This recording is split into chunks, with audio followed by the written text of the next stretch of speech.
Fue a la escuela pública Estado de Israel y al Liceo 21. Estudió Derecho y fue miembro de la generación del 83. Es hincha de Peñarol y de Aguada. Actualmente es senador, luego de haber sido diputado y anteriormente director de INJU, creando en ese momento la recordada tarjeta joven. Comenzó su militancia desde muy joven y sus convicciones llevan en alto postulados del wilsonismo.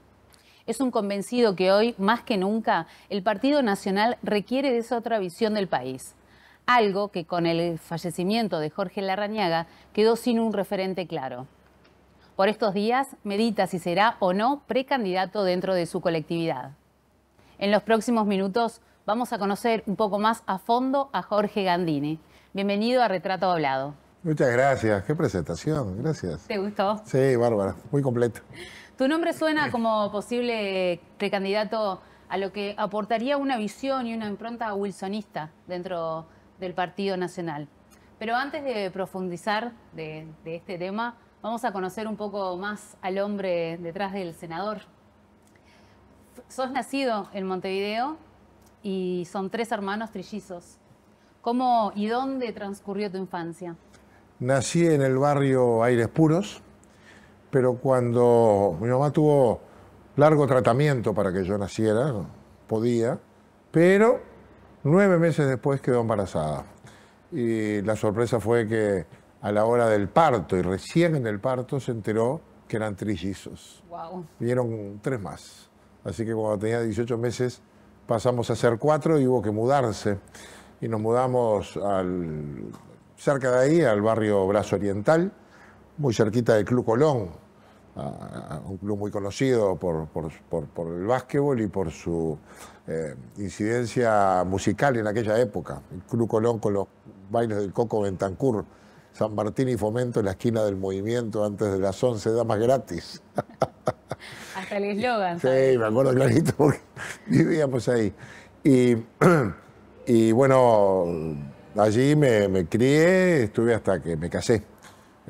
Viví con mis padres, con mi tía y con mi abuela, que eran grandes cooperadoras para que pudieran crecer aquellos 4 chiquilines en un hogar humilde, donde todos colaborábamos. Recuerdo mis manos en esta posición y mi tía haciendo las madejas de lana para después hacer los ovillos y tejernos los buzos, que además no sé por qué diablos los hacían todos iguales, ¿no? Todos grandes. No, iguales, además. Yo tengo, de los trillizos son 2 varones y una mujer. A los 2 varones lo metían igual, le hacían los buzos igual, le hacían todo igual. Y después, cuando pasaba el tiempo, se destejían, se desarmaban, se daban de vuelta, se hacían las madejas. Recuerdo esa infancia muy linda, yendo a la escuela Estado de Israel, la escuela pública del barrio, y al Liceo 21, que quedaba allí frente a Canal 12, fue el que me tocó a mí, mis hermanos fueron al 26. Cuando tenía 14 años, mi papá me dijo, yo iba al liceo, me dijo, ¿vos querés estudiar? Después, ¿querés seguir estudiando? Y sí, papá, yo quiero hacer algo, una carrera, algo. Bueno, vas a tener que aprender un oficio porque te la vas a tener que bancar vos. Nosotros no podemos. Claro, no podían con todo. Y entonces busqué a ver qué podía hacer y se me ocurrió ser relojero. Y estudié relojería con 15 años. Y bueno, después que terminé el curso, quedé trabajando como ayudante del profesor en la academia. Así que a los 16 años iba al Liceo Rodó a hacer preparatorios, que era lo que había en aquella época, y además trabajaba en una escuela de relojería y puse mi propio taller. Y bueno, durante muchos años hice convivir mis estudios de secundaria al final y de facultad de Derecho con mi oficio de relojero para poder bancar mi carrera, ¿no? Me había especializado al final en relojes antiguos. Mi casa, donde había instalado el taller, estaba lleno de relojes de péndulo, que tocaban las campanas, y de cucú y demás, pero lleno, ¿eh? Yo trabajaba con una casa de antigüedades, cuyo dueño compraba en remates y en casas y demás relojes antiguos, me los traía, yo los desarmaba, él se llevaba las cajas de madera a un restaurador y yo restauraba y arreglaba esas máquinas viejas, pero las probaba durante 20 días, un mes, y entonces a las 12 de la noche había 12 cucú multiplicado por 5 o 6 y campanadas de los péndulos, y papá me quería matar, porque después a la 1 de la mañana y a las 2 de la mañana y a las 3 de la mañana. Pero bueno, ese oficio me permitió estudiar muchos años. No terminé la carrera porque me metí mucho en la actividad gremial, en la resistencia a la dictadura, y bueno, trabajaba muchas horas y además iba a facultad, estudiaba poco y militaba mucho. ¿Cómo fue esa parte, ¿no? De estudiar en dictadura, trabajabas, militabas, ¿cómo la transcurriste? Bueno, a ver, desde el 80 en adelante las cosas tuvieron cierta apertura, porque en el 80 los militares convocaron a un plebiscito para la constitución, de una reforma constitucional. Y ahí había que votar que sí o que no. Y los militares querían legitimar su mandato y sus futuros mandatos a través de una constitución muy amañada, porque ese referéndum era de una campaña electoral muy complicada. Si salías a hacer oposición, tenías problemas. En esos tiempos yo ya militaba en las coordinadoras de la juventud del Partido Nacional y además estábamos en un tiempo incipiente de organización gremial. La universidad estaba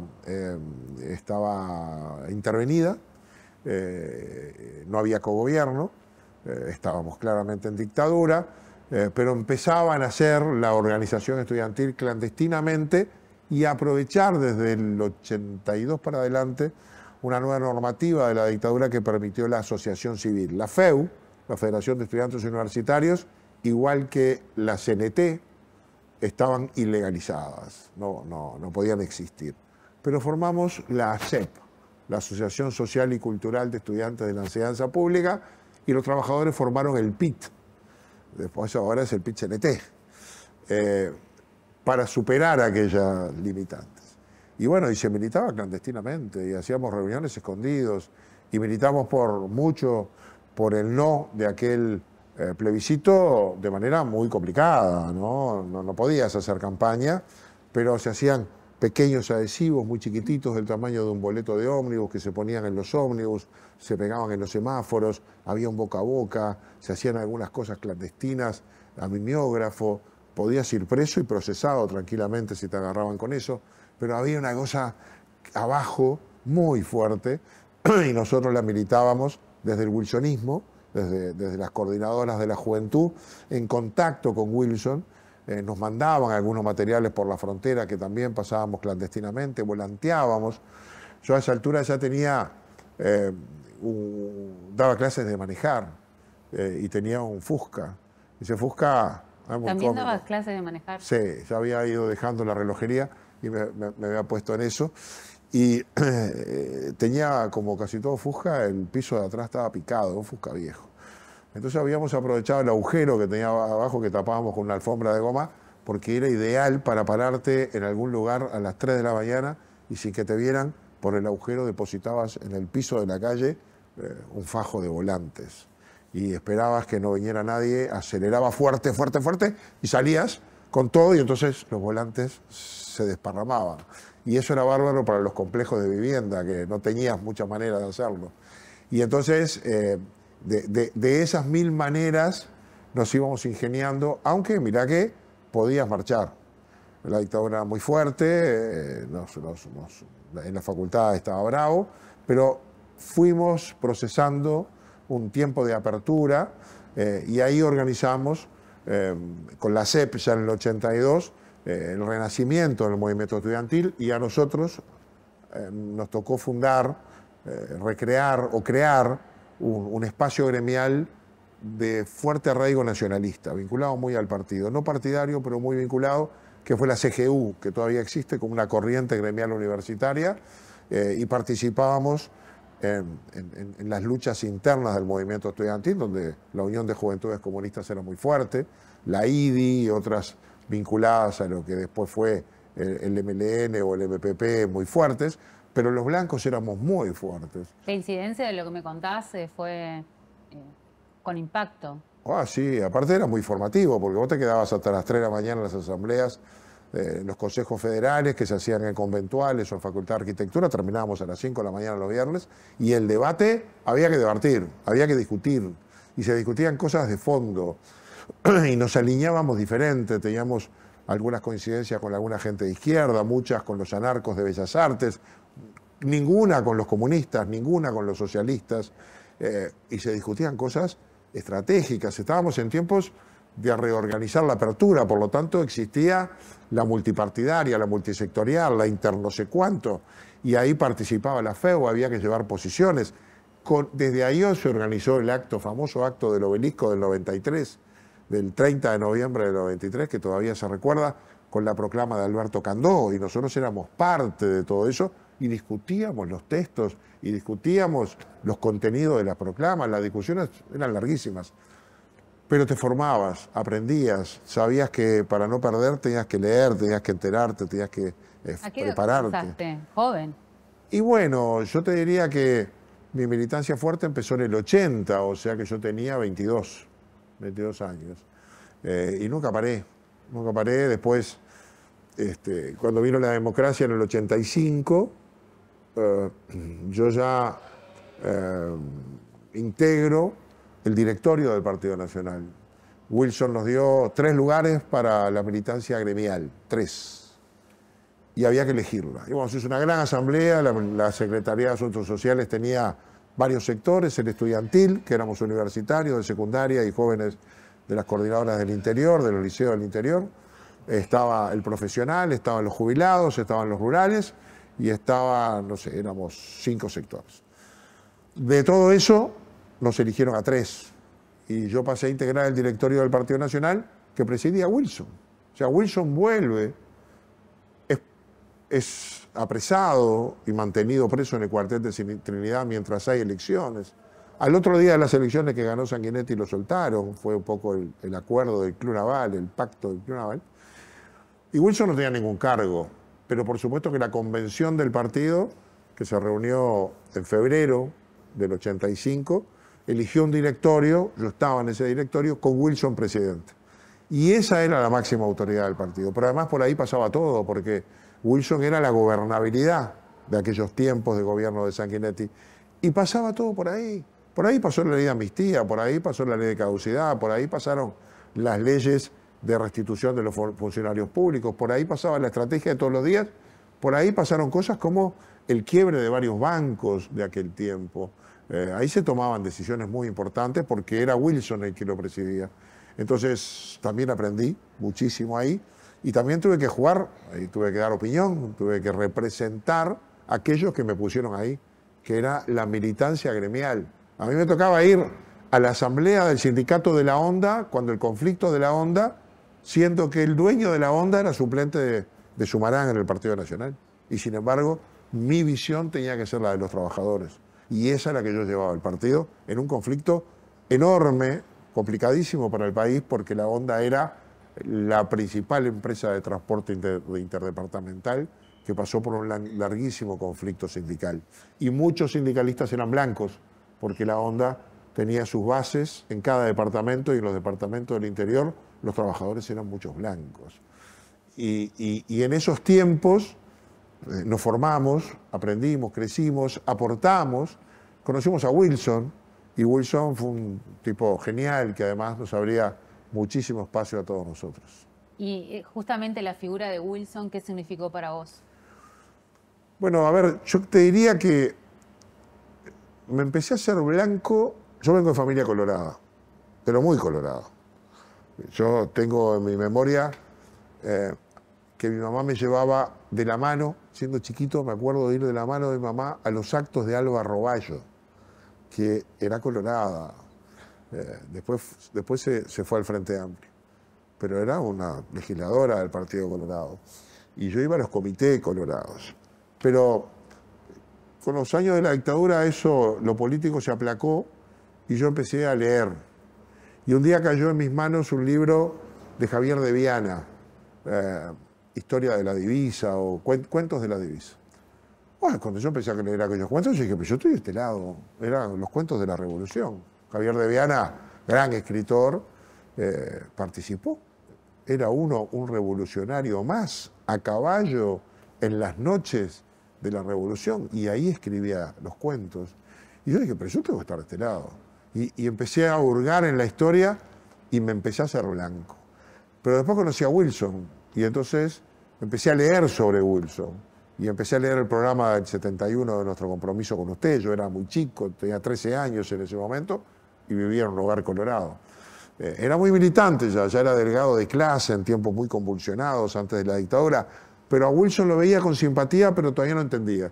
Ya más grande empiezo a leer y a descubrirlo.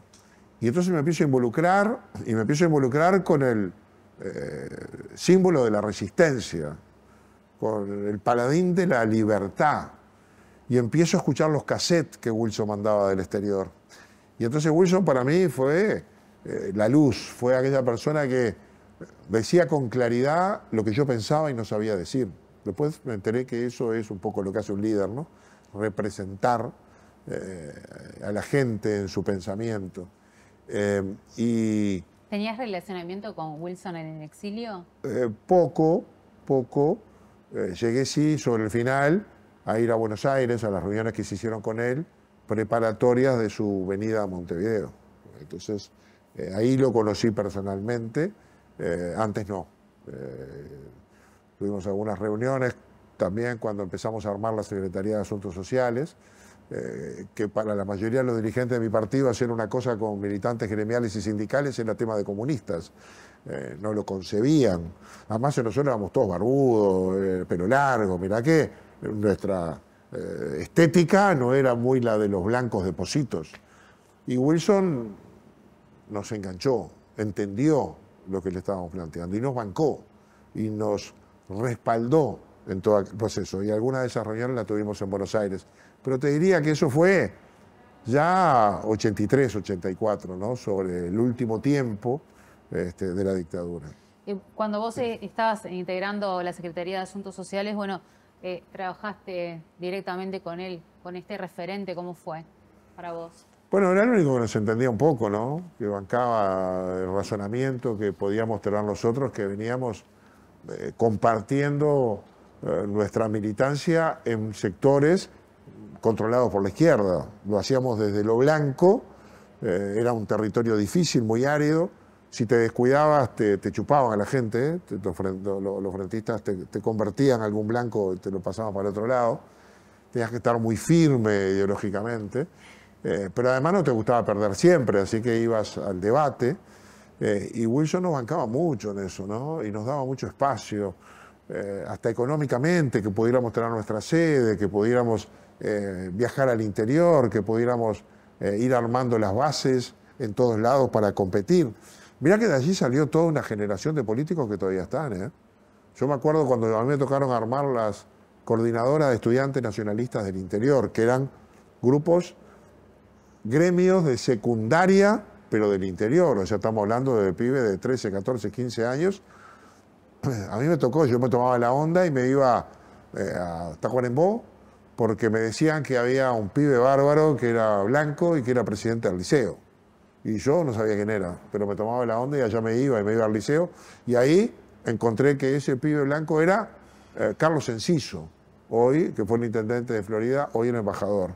Es de Florida, pero su papá era el jefe del correo, así que vivía, de jefe de correo en Tacuarembó, así que ahí vivía. O me fui a Santa Lucía a encontrarlo a Alberto Perdomo, que era el presidente del liceo, que fue diputado blanco muchos años hasta que falleció. O a Miguel Asqueta, director de salud en Carmelo, o a Álvaro Viviano, que hoy es diputado todavía, o qué sé yo, compañeros en Cerro Largo, en Rocha, gente que, Daniel Peña, hoy diputado del Partido de la Gente, que era el presidente del Liceo de Salinas. O sea, nuestra tarea tenía un respaldo, pero nosotros nos dedicábamos a ella todo el tiempo que podíamos y sabíamos que teníamos atrás un dirigente político que nos entendía y nos representaba y nos bancaba frente a una cantidad de dirigentes mucho más conservadores que no aceptaban la idea de que nosotros compartiéramos con gente de otros partidos en ámbitos que hoy yo creo que nos tenemos que arrepentir mucho de haberlos regalado, porque el partido se nutría de esa inserción popular en esos sectores que eran más plurales de ahora, y eran más plurales porque nosotros estábamos adentro. Y estábamos adentro porque en su reconstrucción, después de la dictadura, estábamos adentro con todo el prestigio y la legitimidad de haber estado en los tiempos más duros, y haber ido presos, y haber militado, y haber estado en los lugares más arriesgados. Entonces nos ganamos los lugares. Yo me lo gané en la FEU pintando carteles arrodillado en plena dictadura en el local sindical de ASU. Nadie sabía que yo era blanco, yo era un militante. Pero entonces me respetaban porque yo militaba como todos, y eran las 12 de la noche, las 1 de la mañana, y yo estaba ahí y empezaba a dar mis clases de manejo a las 6 de la mañana de repente. Eso nos hizo ganar lugares a todos, cada uno hacía lo suyo. Y eso formó una generación política. De ahí venimos los wilsonistas. Hoy vivimos una etapa en la que Wilson es de todos, pero algunos somos de Wilson, porque lo entendimos, lo mamamos, lo conocimos, lo formamos en esa escuela, en esa filosofía de pensamientos, de ideas, de acción, de formas de ser. Aquel tipo había perdido de vista a sus nietos, no los vio crecer por jugársela y declararse el principal enemigo de la dictadura. Y en el exterior vivió muy mal, vendió su patrimonio y no dejó de viajar y de hacer cosas para la recuperación de la democracia. Y cuando le tocó tomarse el vapor de la carrera, sabiendo que iba a ir preso, pero que ese era el precio que tenía que pagar para generar condiciones para arrinconar a la dictadura y salir de aquella situación, no dudó en hacerlo. No dudó en aquel barco que, si todos los que dicen que vinieron en aquel barco hubieran venido, se hubiera hundido. Hoy vino muchísima gente mucha más de la que entraba en aquel barco. Pero aquel barco, aquella noche del 16 de junio que salió del puerto de Buenos Aires, saludado por cantidad de argentinos y uruguayos que estaban en el puerto y por cantidad de otros barcos que hacían sonar sus sirenas para despedirlo, y que llegó acá rodeado de destructores, sombras ranas y un despliegue militar que parecía que venía un submarino nuclear a atacar el país. Aquel hombre, simbólicamente, llegó al Uruguay, se baja, se da vuelta y saluda con esa imagen famosa de Wilson, dándose vuelta con su campera en invierno, una gripe imponente, saludando a la gente cuando lo llevan preso a un cuartel, como diciendo: estamos ganando. Ese Wilson es el con el que nos formamos, y es un mojón que es el que nos obliga a no apartarnos de aquel camino. Y yo de ahí no me quiero apartar nunca. Bueno, hablando de todo lo que estamos hablando con tanta emoción, estamos hablando de mucha historia. Y ahora vamos a hablar de una ley con mucha historia, ¿no? Porque cada ley tiene su momento y un momento histórico.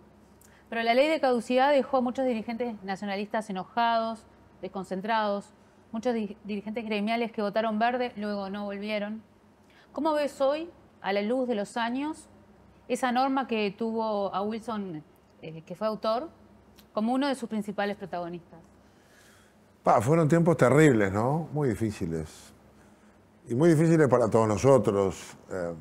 Veníamos de una lucha muy dura contra la dictadura, habíamos dejado mucho. ¿Qué te voy a decir? Dividió al partido, la ley, el tema, qué hacer.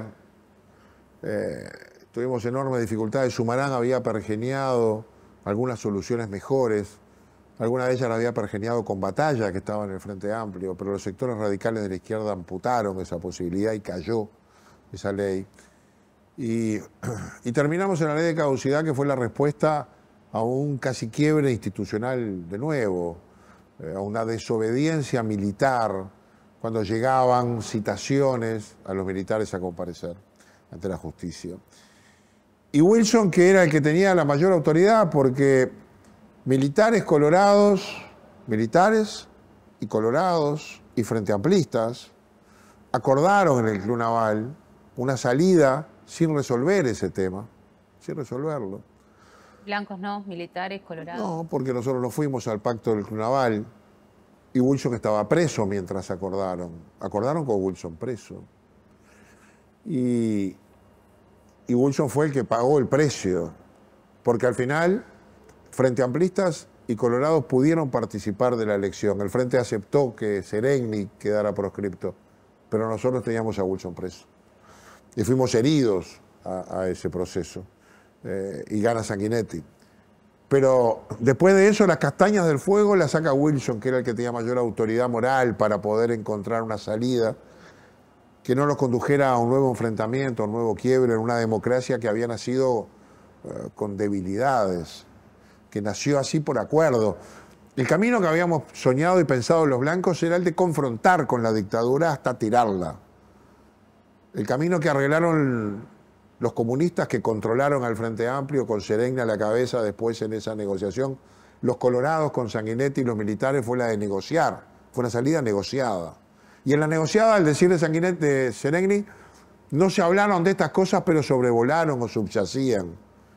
Los militares no iban a entregar el poder si se los iba a llevar presos, estaba claro que más o menos explícitamente se acordaba que los militares entregaban el poder y había elecciones, pero no iban a ir presos.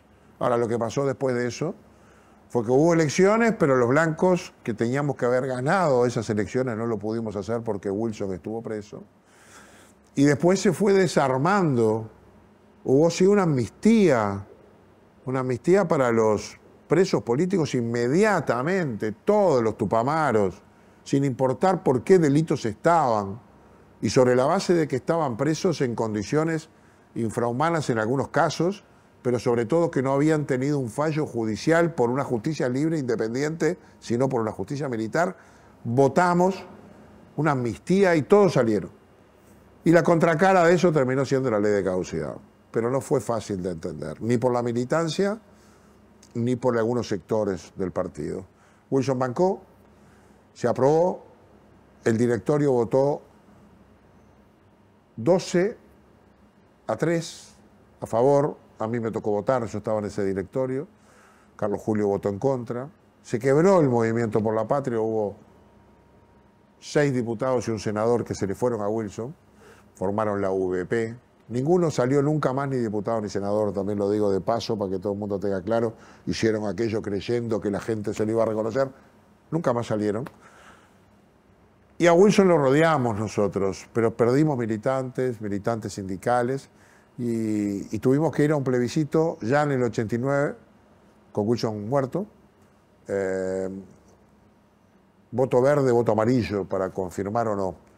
Y ganó la confirmación. El pueblo uruguayo dijo, quiero cerrar este asunto, y confirmó la ley de caducidad, que era no el reconocimiento de que no hubo delitos, sino que era la caducidad de la pretensión punitiva del Estado. Es decir, el Estado decía, hago caducar, renuncio a la pretensión punitiva, es decir, a la pretensión de penar estos delitos que existieron, y no los niego, pero lo que hago caducar es la pretensión de penar, y por lo tanto no los peno. Y con eso, unos tuvieron la amnistía y otros la ley de caducidad. Y ese fue un tiempo re difícil para todos nosotros y sobre todo para Wilson. Eso fue en el 86. Wilson se nos muere de cáncer en el 88, el 15 de marzo. Hay quien dice que entre la cárcel de Wilson, la amargura que tuvo durante ese tiempo y la ley de caducidad provocaron ese cáncer que terminó con su vida. No lo sé. Pero nos quedamos con un partido que ganó las elecciones. Wilson lo puso al partido de cara al poder, las ganó en la calle. Nos quedamos con una ley de caducidad ratificada popularmente y nosotros nos quedamos sin Wilson. Cuánta historia y qué momento, ¿no? Sí. Un poco triste también. Bueno, la vida es la vida misma. Seguimos adelante porque, bueno, en el 89, cuando estaba el gobierno nacional, del Partido Nacional, vos fuiste presidente de INJU y sacaste la tarjeta joven. ¿Cómo fue? Yo venía trabajando siempre con el tema juventud. Había trabajado mucho en el 85, en el 84. Trabajamos, el gobierno de dictadura convocó a la creación de un comité no gubernamental para que conmemorar el Año Internacional Mundial de la Juventud, que era en el 85. Las juventudes políticas no nos metimos, no acatamos e hicimos un comité no gubernamental. como siempre, rebeldes. Y coordinábamos ahí. Y ahí empezó a nacer la idea de que tenía que haber políticas de juventud. Rebeldes, pero coordinados. Todos, movimientos sindicales, gremiales, todas las juventudes y las juventudes de todos los partidos. Ahí empezó a nacer esa idea. Vino la democracia, yo en el 85 era suplente de la lista W y era joven, 26 años lo que tenía, y presenté un proyecto de ley para crear el Consejo Nacional de la Juventud, que no prosperó. Gobierno Colorado no prosperó. Pero cuando ganamos nosotros, yo no salgo legislador, pero propongo al partido la creación del Instituto Nacional de la Juventud, que era esa continuidad de aquel consejo que yo había propuesto. Y el partido me lleva la idea y la presenta en la ley de presupuesto del gobierno en el año 90. Se aprueba por unanimidad, se crea el Instituto Nacional de la Juventud, se crea su cargo de director y todo el Parlamento me vota a mí, porque normalmente no votaban. Generalmente la oposición no vota cargos de confianza, pero se crea como un cargo de confianza, el Frente Amplio me vota también, todos me votan, y paso a ser el primer director del Instituto Nacional de la Juventud, que no existía, nace. Y empezamos a armar cosas, y una de las primeras fue la de la tarjeta joven, que era una política de juventud implícita muy fuerte, porque era la manera de que los jóvenes llevaran al Estado en el bolsillo una tarjeta plástica que no existía. A los jóvenes se le daban tarjetas de cartón, las de plástico grabadas las tenían los padres, eran las de crédito, tampoco existían de débito. Y nosotros le hicimos esa tarjeta y era una manera de decirle a los jóvenes que ser joven es una parte de la vida que no todos pueden tener. Se deja de ser joven también. Y dijimos, sé joven entre los 14 y los 29. Cuando sos 30, viejo, estás en los senior. Y generamos una cantidad de políticas, pero la más tangible era la tarjeta joven. Y empezamos con una tarjeta que tenía descuentos en las cosas que suponíamos nosotros los jóvenes más consumían. Libros, alguna ropa, el estadio, el cine, era maravilloso. 50% de las entradas de cine con la tarjeta joven. 360.000 jóvenes fueron a sacar la tarjeta. Pero después empezamos a ver que las madres iban con sus hijos a comprar los útiles escolares para que el hijo pusiera la tarjeta joven y cuando arrancaba el año se ahorraban un montón de plata y compraban los libros. Y entonces empezamos a incorporar otras cosas. Y después nos dimos cuenta que hay jóvenes que son padres y no dejan de ser jóvenes. Así que arrancamos a incorporar pañales y mamaderas y cochecitos. Y otros venían y decían, oh, pero esto está muy light. Y entonces entramos con descuentos en los hoteles de alta rotatividad, que en la puerta tenían la tarjeta joven. ¿Te puedes imaginar que el ministro de Educación y Cultura se agarraba la cabeza porque, bueno, repartíamos condones en aquella época, porque era la época del SIDA, era la época del SIDA. Y entonces nosotros cuando no le dábamos mucha vuelta de hablar de profilácticos y hablar de cosas. No, tenemos que hablar claro con los jóvenes. Entonces, en la puerta del INJU, un 18 de julio, y Eduardo Acevedo, nos parábamos en la calle y repartíamos profilácticos, que en realidad les llamábamos condones, en unos cartoncitos que eran como aquellas cajitas de fósforos que abrías y sacabas el fósforo, típica de hoteles, y adentro está el condón con una lectura. Te puedo asegurar que había una cantidad de veteranos en el Ministerio de Educación y Cultura que se sonrojaban, se enojaban, que nosotros estuviéramos haciendo eso porque era Instituto Nacional de la Juventud, Ministerio de Educación y Cultura, ¿no? Pero el ministro nos bancaba, igual íbamos para adelante y generamos una política, unas primeras políticas con tarjeta joven, con primera experiencia laboral, con políticas de salud para los jóvenes. No existía la salud para los jóvenes. Vos ibas, mujer, hasta los 18 años al pediatra y después al doctor normal. Pero decíamos, vos, pero la mujer a los 13, 14 se desarrolla, no es una niña, tampoco tiene que esperar a los 18 para ir al médico común. Y a los varones les pasa lo mismo. Entonces empezamos a generar con salud pública políticas específicamente orientadas a esa edad de la vida que es diferente a la niñez y es diferente a la adultez. Políticas de empleo, de trabajo, de vivienda, Es decir, empezamos a generar un Estado que pensara diferente en los jóvenes. Y nos fue bastante bien aquel tiempo. A mí me fue súper bien, porque a mitad de camino hubo un conflicto fenomenal de 8 meses en el Correo, y pasé a ser director de Correo sin dejar de ser director del INJU. Tenía 2 cargos en el gobierno, cobraba un sueldo solo, pero tenía los 2 cargos. Qué bueno que aclaraste. Sí. Y al terminar ese periodo, terminé senador de la República. O sea, yo no había sido parlamentario nunca, más que en la lista de Wilson, un suplente. Pero me fue muy bien. Y fue muy bien porque conectamos con la gente. Tanto en el Correo, que alguna gente se acordará, que empezó a funcionar de vuelta y a ser mucho más eficiente, como en el INJU, que tenía unas políticas de mucha comunicación con la gente joven, en lo cultural, en lo educativo, en lo musical. Hacíamos talleres de orientación vocacional, semanas de la juventud, cosas que hoy se hacen, pero que en aquella época no existían ni de cerca. Supe tener la tarjeta joven. ¿Supiste?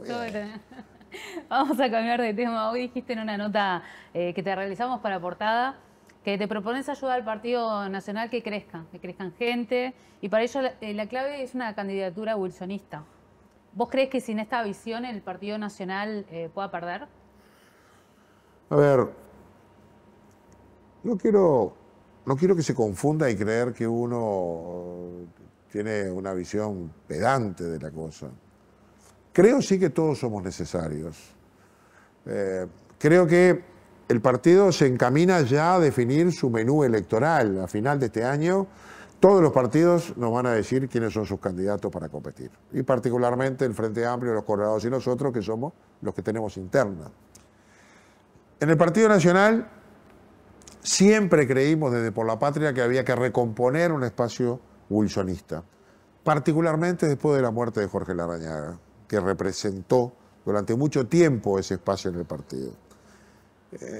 Pero no pudimos, eso no fue, por alguna razón no fue cuajando. No necesariamente después que un líder muere se encuentra fácil quien lo sustituye. Y pasa el tiempo y vamos viendo que el Partido Nacional se encamina a presentar 2 candidaturas herreristas. El partido, como el planeta, siempre tuvo 2 polos. Históricamente fueron blancos independientes y herreristas, después fueron herreristas y wilsonistas, después fueron lacayistas y larrañaguistas, pero siempre esas 2 corrientes se mantuvieron en el tiempo y siempre compitieron. Llegamos a la última elección, en la interna gana Luis muy bien, holgadamente, pero obtiene el 52% de los votos del partido. El 48%, o sea, la mitad de los blancos casi, votaron a Sartori, a Larrañaga o a Antía. No lo votaron a Luis. Ahora vamos a una elección donde Luis no es candidato. Porque si fuera candidato estábamos hablando de otra cosa. Luis no es candidato. Larrañaga no está, Sartori no va a ser candidato y Antía tampoco.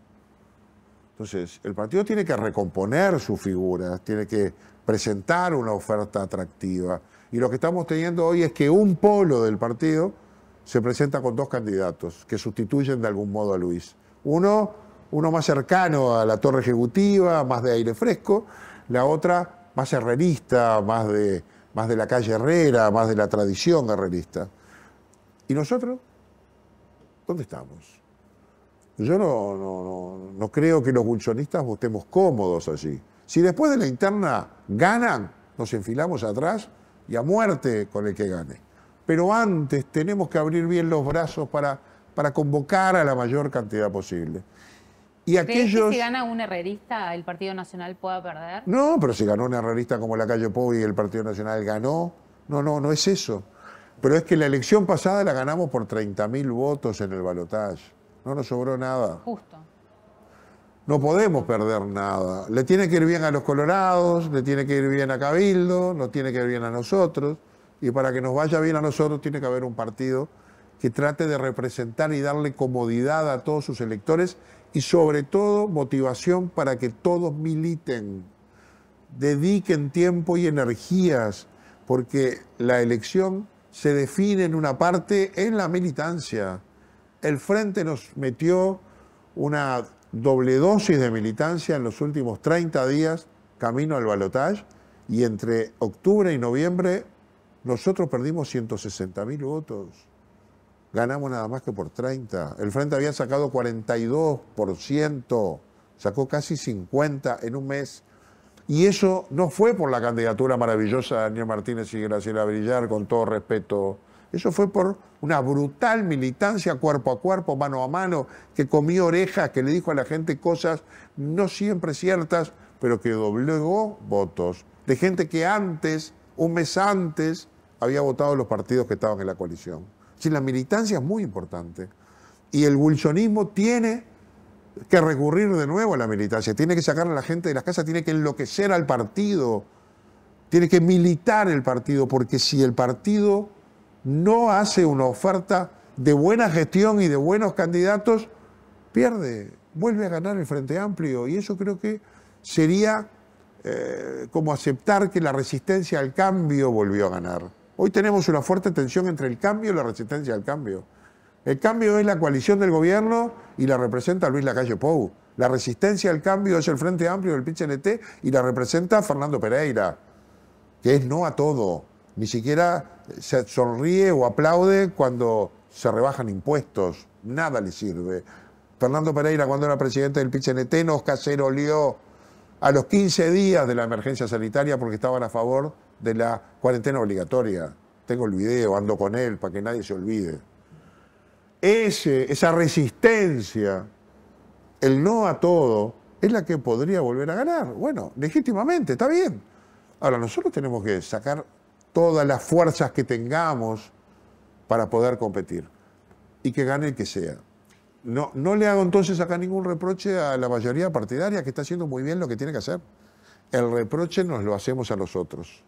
Y si no podemos articular una alternativa de raíz wilsonista que convoque a wilsonistas y a otros, hecha en acuerdo con otros compañeros, lo que estamos consultando es, ¿nos animamos los parlapatristas a hacerlo solos? Bueno, esa es la consulta. Por eso, si a mí me toca asumir ese papel porque mis compañeros entienden que con eso estamos ayudando al partido, yo lo voy a recorrer ese camino con mucho gusto. O sea que viendo este análisis, podría llegar a decirse que sí puede ser... Podría. Hay que consultar, hay que hablar, hay que ver cuántos soldados tenemos. Esto tiene que ser parte de una definición colectiva para que la gente no me golpee el hombro y me diga, dale, que te va a ir bien. No. Tiene que ser parte de una decisión que nos comprometa e involucre a muchos. Si es así, háganme el cálculo que quieran, díganme que me va a ir bien, mal o más o menos, que si tenemos que hacer eso bien a lo blanco y bolsonista, de puros rebeldes, igual lo vamos a hacer. Ahora el senador está muy dedicado a esto del wilsonismo y del Partido Nacional.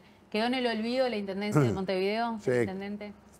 Quedó en el pasado la intención de ser candidato, sí. Ese tren pasó una vez, tenía muchas ganas, siempre las tuve, soy muy montevideano en eso. Y ahí donde hay una batalla linda con la izquierda para dar, ¿no? Y yo la di siempre. Pero bueno, quise serlo, dije quiero. El partido resolvió que yo no fuera. ¿Y qué sentiste en ese momento que bueno, no te dieron el apoyo? Y qué sé yo, te frustrás, no te voy a negar que no, porque era un proyecto muy lindo, que venía muy bien. Pero Luis Lacalle Pou entendió que él ganó la interna, y con todo derecho el candidato lo ponía a él y así lo hizo. Y entonces esas son las reglas de juego, ni chisté, no protesté, porque esas son las reglas de juego. Te ganan, te ganan.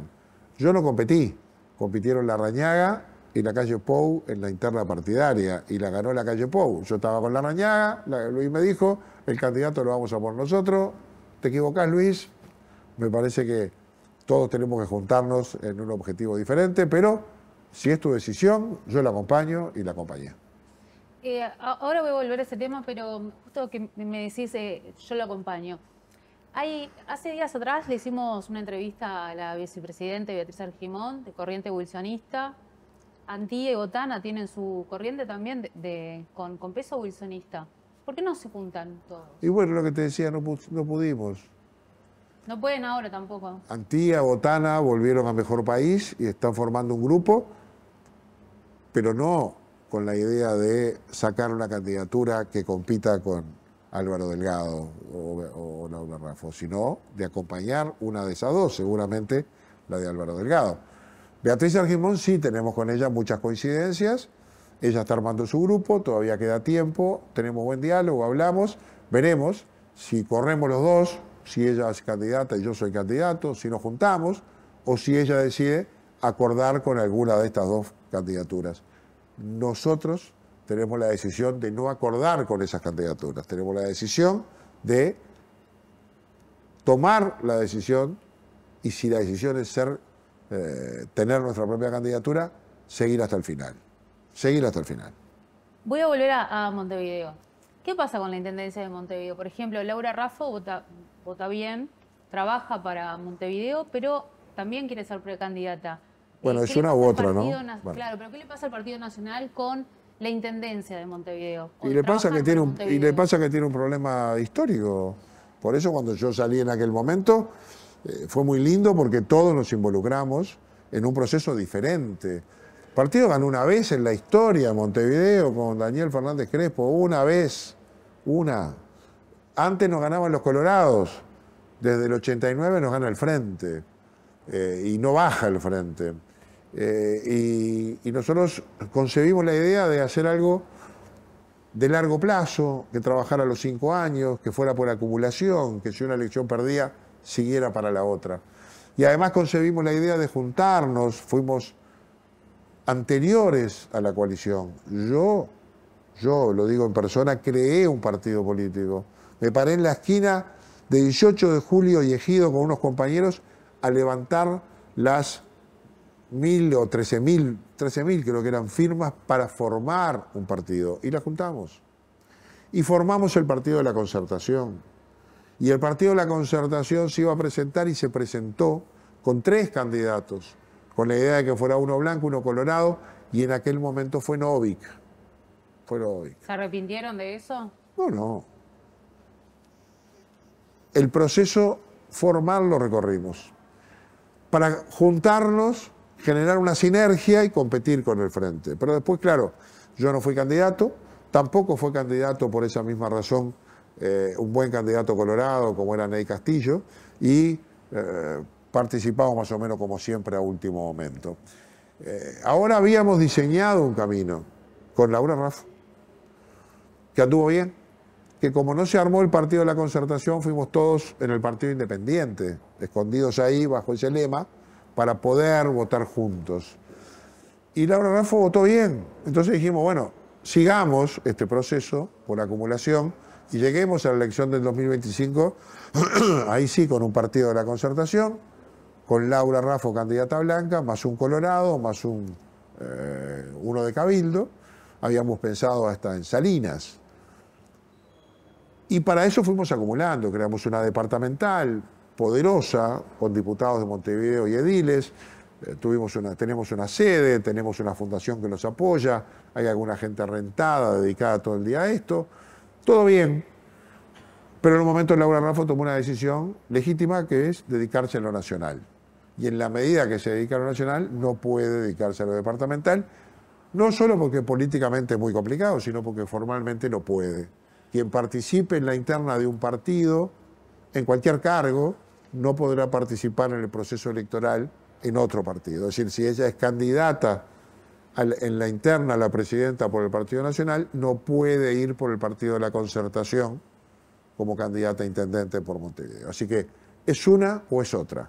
En la medida que eligió lo nacional, volvemos al reloj a cero Montevideo y nos empezaremos otra vez a preguntar lo mismo. Che, ¿quién será el candidato? ¿A quién te gusta? ¿A quién ponemos? ¿Quién se la pone al hombro? ¿Quién va a laburar?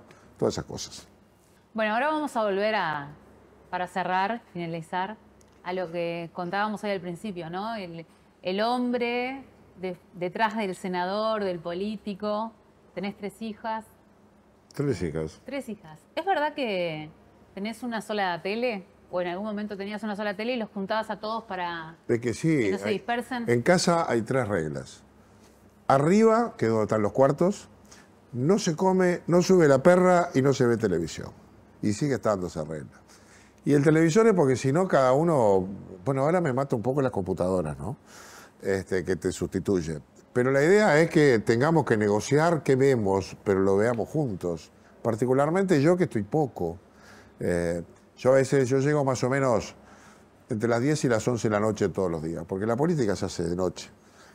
Y trato de aprovechar a ver en alguno de los canales el informativo que de noche se repite. El que salió a las 8 Claro. se repite. En algún cable a veces. Y a veces pierdo la batalla, porque mis hijas pueden estar mirando algún programa más entretenido o alguna película o lo que sea. Pero me la tengo que bancar, no veo el informativo.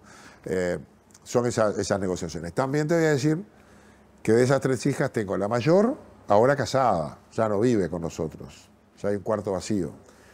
A la del medio, a Mariana, que tiene 28 años, que se fue a vivir con el novio. Así que ya quedó el segundo cuarto vacío. Y a la tercera, a Mili, que está de novio hace mucho tiempo y el novio es tambero y se va para el campo y viene. Así que hay muchas noches que ya no hay ruido en casa y llego y puedo pasar la llave y las trancas porque ya no va a venir nadie a dormir. Así que me va cambiando también la vida. Y por el otro lado me cambia porque tengo 2 nietos de mi primera hija, de la mayor, que los domingos por lo menos trato de estar en casa para verlos. Qué lindo. ¿Sos hincha de Peñarol y de Aguada? Sí, no me lo recuerdes justo ahora porque yo me equilibro. A veces me dedico más al básquetbol que al fútbol, según cómo me va. Claro, Pero hincha o practicante. Sí, pero justo ahora estoy horrible los dos. Peñarol en el campeonato uruguayo por lo menos me deja un poco de respiro. Salimos de acá y nos va muy mal. Y con Aguada quedamos fuera en los playoffs, a pesar de que estamos cumpliendo años y todo. Pero sí, hincha de los dos. Aguada lo quiero mucho. Es mi cuadro, es mi barrio. Es el lugar donde cuando iba al Liceo 21 iba a hacer gimnasia, jugaba al futbolito y al pool. Y me hice hincha de ese cuadro desde abajo, en un lío bárbaro con mi papá, que era, como te dije, colorado, y de Goes, que es el contrincante del otro lado de la calle General Flores, son los 2 cuadros del barrio. Pero bueno, llegué incluso en algún año a darle una mano al presidente, integré la directiva del club. Y con Peñarol voto, participo, voy al estadio, soy hincha, pero no mucho más, no me involucro mucho más en el fútbol. Sabés que el senador Mario Vergara Sí. estuvo con nosotros en Portada y bueno, nos contó un secreto oculto que tiene una pasión y es cantar. Es verdad. Coro. ¿Vos tenés alguna de estas pasiones ocultas? No tengo, no. Él un día cantó en el Senado, hizo un homenaje, no me acuerdo a quién fue, y cantó. ¿Y cantó bien? Bárbaro, a capela, bárbaro, canta bien. Así que canta en un coro, eso no lo sabía, a ver si lo voy a escuchar, me voy a divertir Sí, cantó mucho. en un coro. Qué bueno, me encanta eso. ¿Cómo llevas las redes sociales? Porque te vemos ahí en TikTok hacer algunos videos. Y bueno, bien, yo qué sé, me voy adaptando. Tengo un buen equipo que me ayuda a no pelearme con la tecnología, que hay que manejarla, que te lleva tiempo. Pero hago mucho Twitter, hago Facebook, hago Instagram y ahora hago TikTok. Y después viste que haces el reel y haces todas esas cosas. Y bueno, hay que manejarlas, ¿no? Hay que estar siempre al borde de entre el mensaje y el ridículo. Andás ahí siempre dudando a ver si no pasás la raya. Mostrando lo que tenés que mostrar. En algunos casos más la opinión política y en otros casos más tu cotidianeidad, tu vida real. Y me llevo bien, me llevo bien. Senador, la verdad que ha sido un placer para todo el Grupo Portada haber transcurrido estos minutos con nosotros en este Retrato Hablado. Yo te agradezco muchísimo, el placer ha sido mío totalmente. Pasé bárbaro este tiempo y deseo que poderlo ver yo mismo, vernos nosotros.